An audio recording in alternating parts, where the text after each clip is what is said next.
Hello guys, ഒരു പാനിപ്പൂരി ഷവർമ്മ കഴിച്ചാലോ? പക്ഷേ ഈ ഷവർമ്മയ്ക്ക് ഒരു കഥയുണ്ട്. നമ്മൾ ഇതിന് വേണ്ടി വന്നതല്ല. നമ്മൾ ലഘുഭക്ഷണം കഴിക്കാൻ തൊട്ടപ്പുറത്തൊരു കടയിൽ വന്നതാണ്.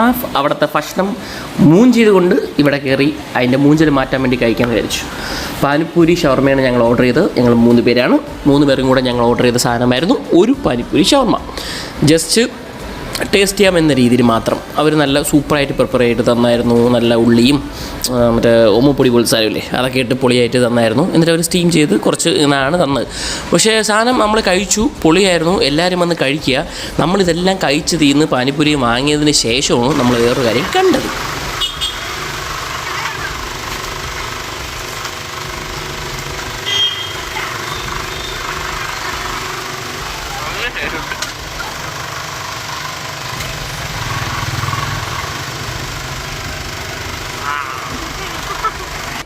അതായത് അവിടെ സ്റ്റീം ഷവർമ്മ ഉണ്ടായിരുന്നു.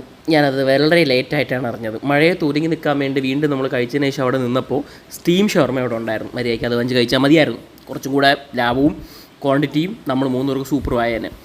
പിന്നെ മൂഞ്ചിയ കഥയുടെ എപ്പിസോഡ് അടുത്ത പ്രാവശ്യം വരുന്നുണ്ട്. ഈ മഴ കഴിഞ്ഞിട്ടുള്ള എപ്പിസോഡ്.